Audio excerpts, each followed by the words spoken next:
Bienvenidos a La Otra Aventura, un espacio dedicado al mundo de los libros. Estamos en el Archivo General de la Nación, el antiguo Palacio Negro de Lecumberri.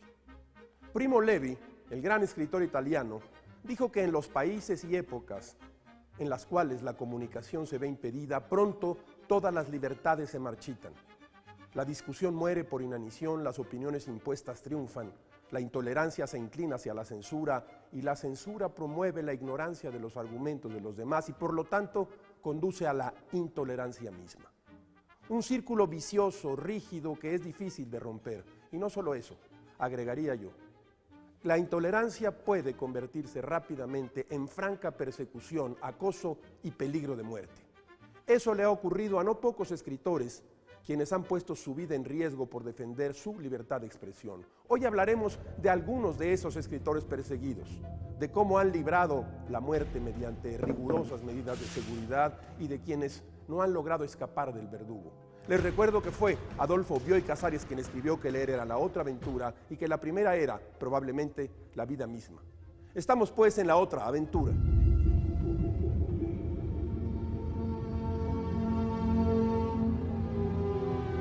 El Archivo General de la Nación.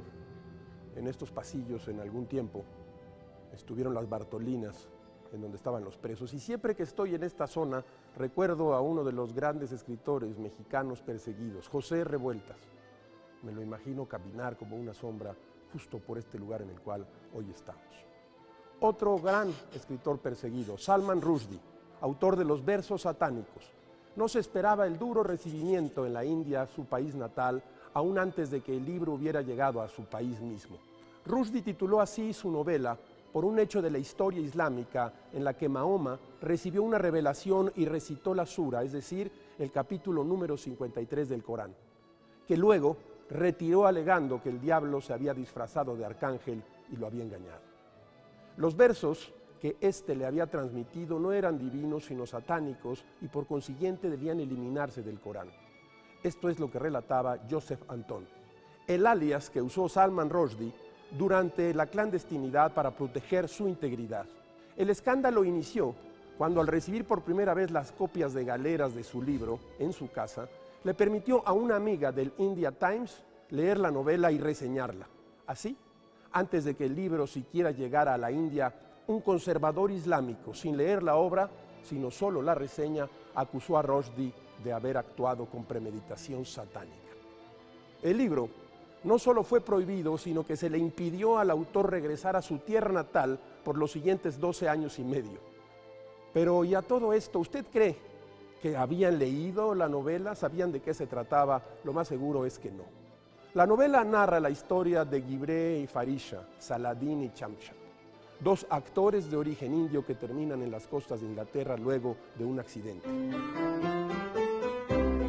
Reinaldo Arenas, escritor cubano que nació en 1943, tuvo la mala fortuna de ser gay y de ser opositor a Fidel Castro.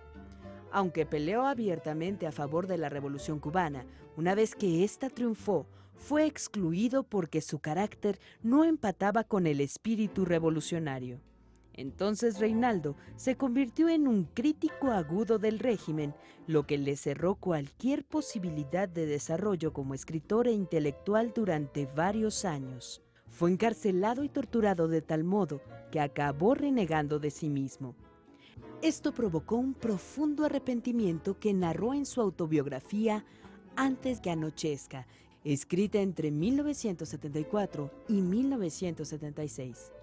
A principios de los 80, abandona la isla gracias a un éxodo masivo que fue autorizado por Fidel Castro. Se exilió en Nueva York y en toda su prosa es posible identificar el desencanto, la culpa y la insatisfacción. Todo con una prosa exquisita, poética. El Reinaldo se suicidó el 7 de diciembre de 1990, luego de padecer SIDA durante 3 años.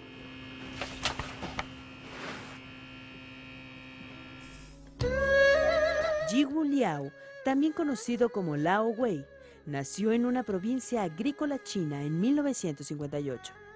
Desde pequeño le tocó vivir las atrocidades de un régimen que no permitía ningún tipo de rebeldía. La matanza de Tiananmen del 3 al 4 de junio de 1984 le inspiró el poema Masacre, lo cual lo llevó a pasar 4 años en la cárcel, donde estuvo a punto de suicidarse. Una vez en libertad, pero condenado al ostracismo, sobrevivió como músico callejero y haciendo todo tipo de oficios que lo llevaron a conocer la China profunda.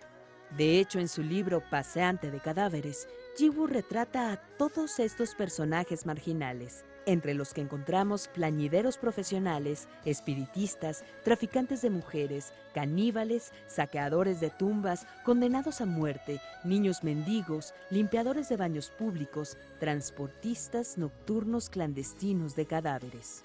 Liao Yiwu logró cierto prestigio desde el inicio de su carrera como escritor, pero él mismo afirma que la cárcel fue su verdadera escuela de escritura.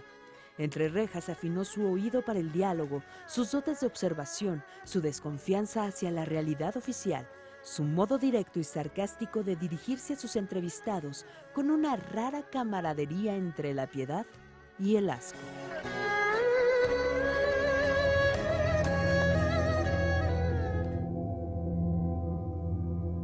Vasily Grossman, Vida y Destino, un gran libro, publicado por Galaxia Gutenberg, Círculo de Lectores. Este libro, de más de 1000 páginas, ha sido comparado con Guerra y Paz de Tolstoy, con Los demonios de Dostoyevsky o como un caudal de cuentos de Chekhov.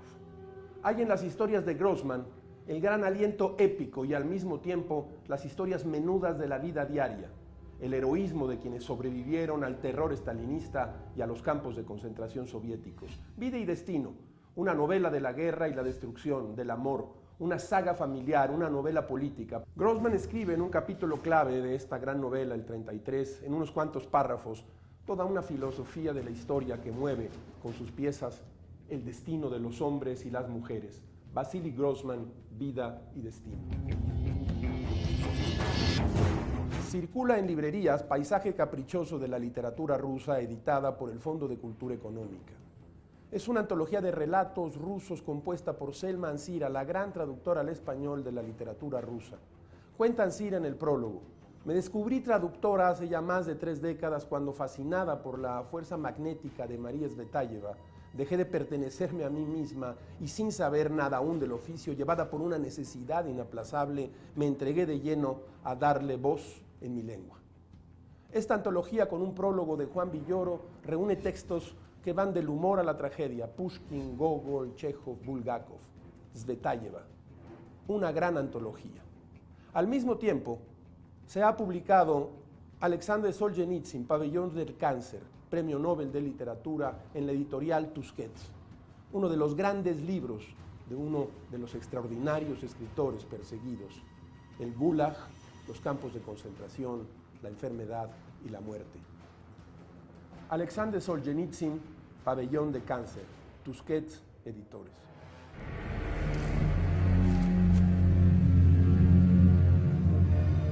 La historia de Osip Mandelstam es una de las más terribles del estalinismo. Fue uno de los críticos literarios más importantes de Rusia, era político y su poesía aspiraba a la alta cultura y al gran refinamiento. La literatura soviética oficial lo desconoció por su falta de compromiso y su poesía dejó de publicarse en 1928, cuando él tenía 37 años. En 1934 fue arrestado por escribir y leer en un círculo de amigos un epigrama contra Stalin, a quien llamó el montañés del Kremlin. Vale la pena que lo oiga en la versión del escritor José Manuel Prieto. Epigrama contra Stalin. Vivimos sin sentir el país a nuestros pies. Nuestras palabras no se escuchan a 10 pasos. La más breve de las pláticas gravita, quejosa, al montañés del Kremlin. Sus dedos gruesos como gusanos grasientos y sus palabras como pesados martillos, certeras. Sus bigotes de cucaracha parecen reír y relumbran las cañas de sus botas. Entre una chusma de caciques de cuello extrafino, él juega con los favores de estas cuasi personas. Uno silba, otro maulla, aquel gime, el otro llora. Solo él campea tonante y los tutea, como herraduras forja un decreto tras otro. a uno bajo el vientre, al otro en la frente, al tercero en la ceja, al cuarto en el ojo. Toda ejecución es para él un festejo que alegra su amplio pecho de oseta. Mandelstam, después de escribir esto, había firmado su sentencia de muerte. Salió de la cárcel y regresó a ella un año después. El régimen había destruido una de las voces poéticas más importantes de Rusia y un conocedor imbatible de la tradición literaria de su país. No se sabe nada de su muerte, pero podría haber ocurrido en un campo de tránsito cerca de Vladivostok. El escritor Boris Leonidovich Pasternak es conocido entre nosotros por su gran novela Doctor Zhivago. En 1958 obtuvo el premio Nobel. Fue un escándalo, una tormenta. Todos los medios del estado de la URSS se opusieron al galardón y Pasternak tuvo que rechazarlo. Al mismo tiempo, su novela Doctor Zhivago, que se había convertido en un éxito internacional, provocó que fuera expulsado de la Unión de Escritores y privado de los dineros que recibía. Pasternak fue también uno de los más importantes poetas rusos de la primera mitad del siglo XX. Mi hermana, la vida, se considera un libro central de la tradición poética rusa. Amigo de Marina Tsvetaeva, Anna Akhmatova y Osip Mandelstam, sufrió como ellos la persecución stalinista. El cáncer lo encontró en esas condiciones mientras vivía en Peredelkino. Murió en 1960. La Unión de Escritores lo admitió en 1987 y hasta entonces obtuvo ediciones oficiales de Doctor Zhivago. Selman Sira tradujo así esta iluminación de Pasternak sobre el arte. Las corrientes contemporáneas han imaginado que el arte es como una fuente, cuando en realidad es una esponja. Han decidido que el arte debe salir a borbotones, cuando en realidad debe absorber y saturarse. Han declarado que el arte puede ser descompuesto en métodos de representación, cuando en realidad está integrado por los órganos de percepción. El escritor Alexander Blok escribió esto como si pensara en Pasternak y muchos otros escritores víctimas del totalitarismo. El destino del escritor es un destino difícil, terrible, desleal, en nuestro tiempo, en Rusia sobre todo.